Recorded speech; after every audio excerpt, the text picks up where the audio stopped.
Assalamualaikum warahmatullahi wabarakatuh. Apa kabar kalian? Semoga kalian baik-baik saja dan tetap diberikan kesehatan oleh Allah Subhanahu wa taala. Bantu channel kami dengan cara subscribe dan tekan tombol lonceng kalian. Terima kasih. Semoga kisah ini bermanfaat.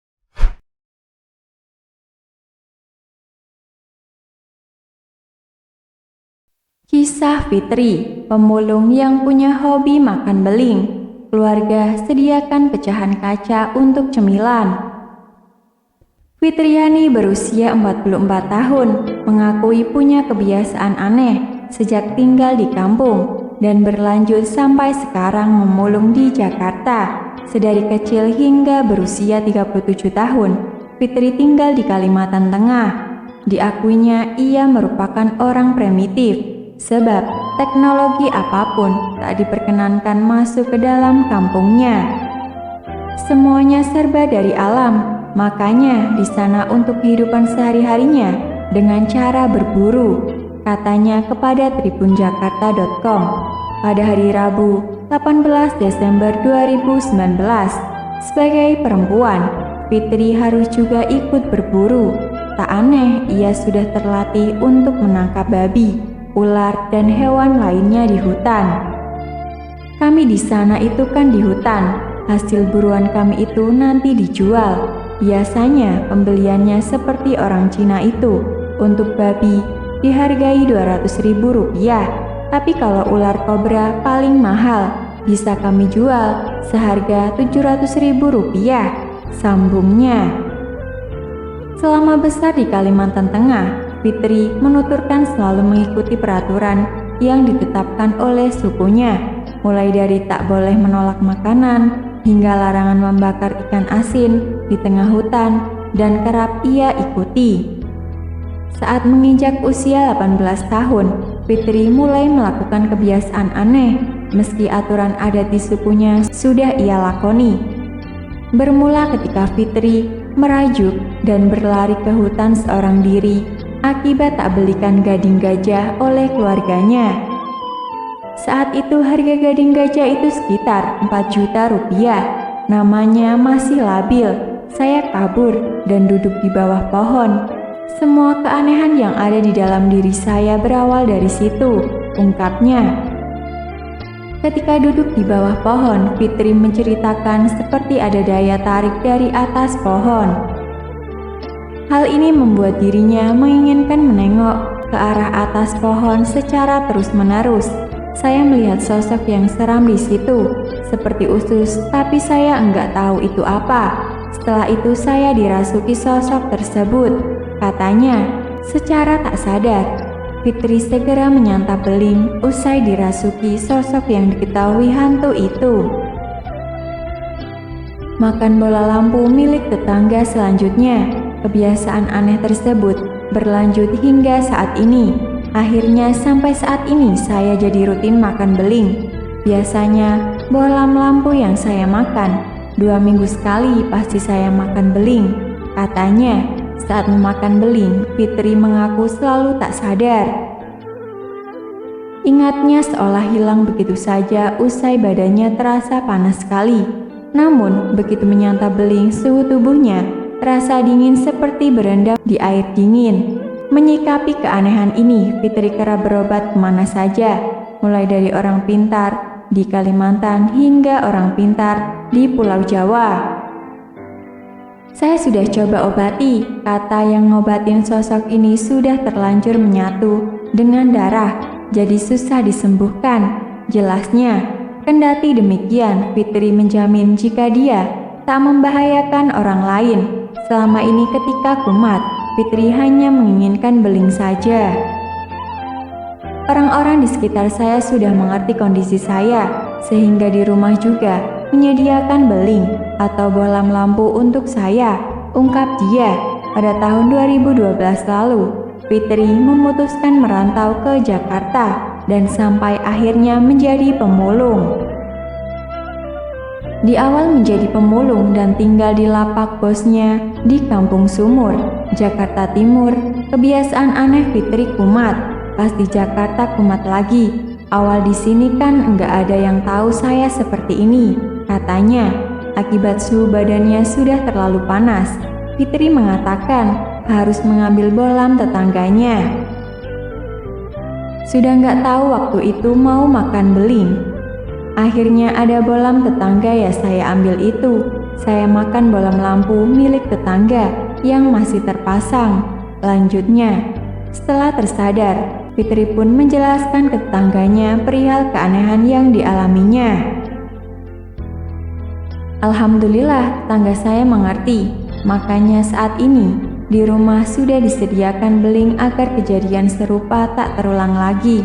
Tandasnya, sebelum menjadi pemulung, Fitri menjelaskan kedatangannya ke Jakarta akibat berbuai ucapan manis rekannya yang bernama Yuni. Tinggal di Jakarta enak karena enak dan gaji besar, ucap Fitri menirukan ucapan Yuni pada saat itu. Saat tiba di Jakarta, Fitriani takjub melihat pemandangan ibu kota. Awalnya nggak ada kecurigaan apapun. Di situ tanpa biaya apapun saya sampai ke Jakarta dan lihat gedung tinggi. Sebab di kampung saya tinggal di pedalaman. Katanya saat ditemui di sekitar Pasar Rebo, Jakarta Timur pada hari Selasa 17 Desember 2019. Namun tak disangka rupanya Yuni memiliki niat buruk kepada Fitriani. Ia diajak ke daerah Tanah Abang sekitar pukul 01.00 waktu Indonesia Barat. Saya mikir ngapain tengah malam keluar, bukannya tidur, namanya polos. Saya nggak tahu akan dibawa kemana, sampai tibalah di tempat yang dekat dengan rel kereta, sambungnya. Setelah diusut, Fitriani baru menyadari jika tempat tersebut merupakan lokasi prostitusi. Pas tahu tempat apa, saya sadar bahwa saya akan dijadikan pekerja seks komersial, PSK, katanya.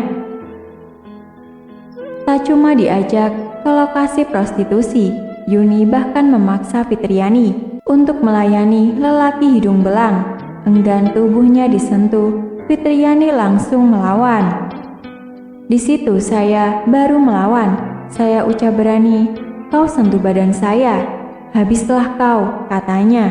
Bukannya takut, lelaki tersebut justru malah mengajukan pertanyaan balik dan bertanya dari mana asalnya.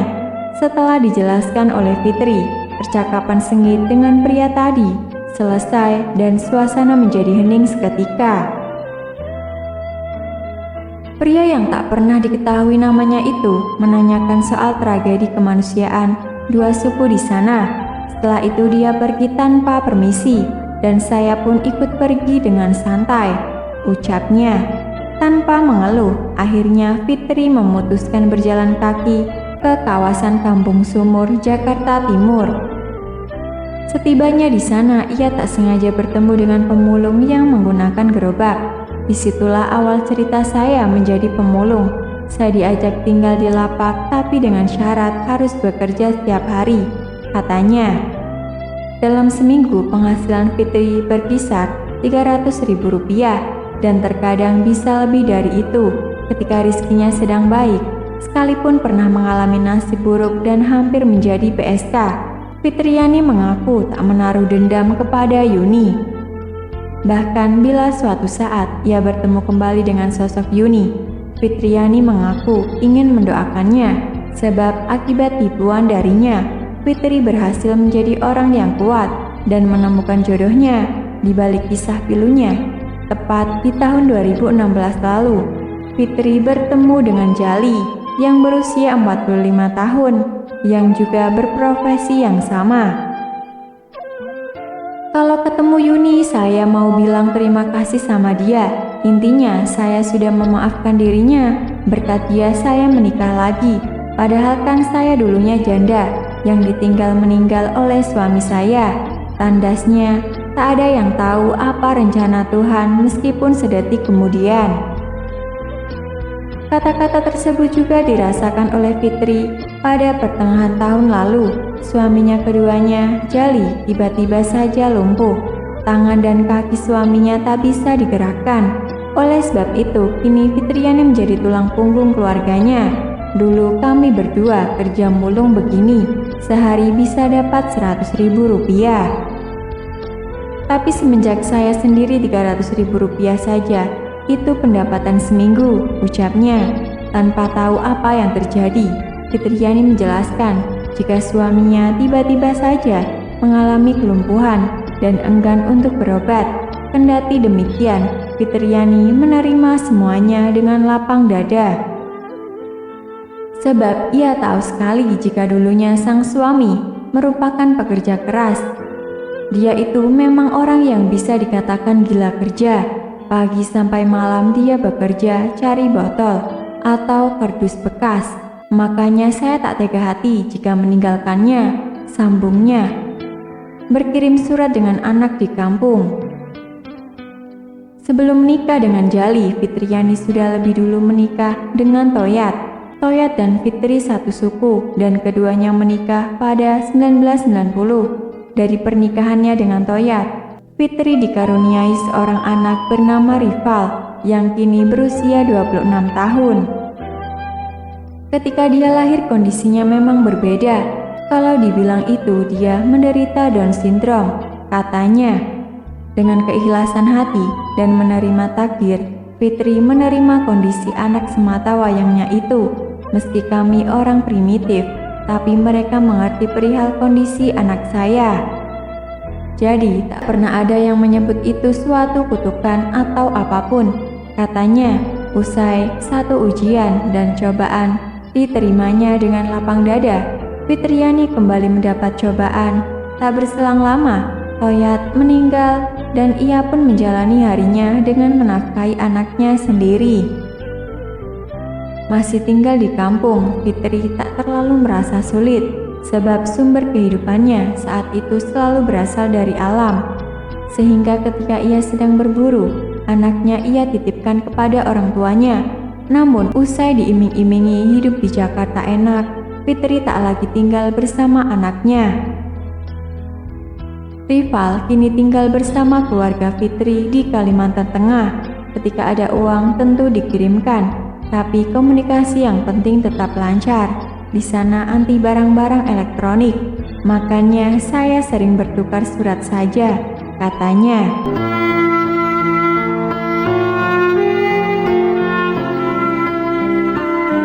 Assalamualaikum warahmatullahi wabarakatuh. Apa kabar kalian? Semoga kalian baik-baik saja dan tetap diberikan kesehatan oleh Allah Subhanahu wa Ta'ala. Bantu channel kami dengan cara subscribe dan tekan tombol lonceng kalian. Terima kasih. Semoga kisah ini bermanfaat.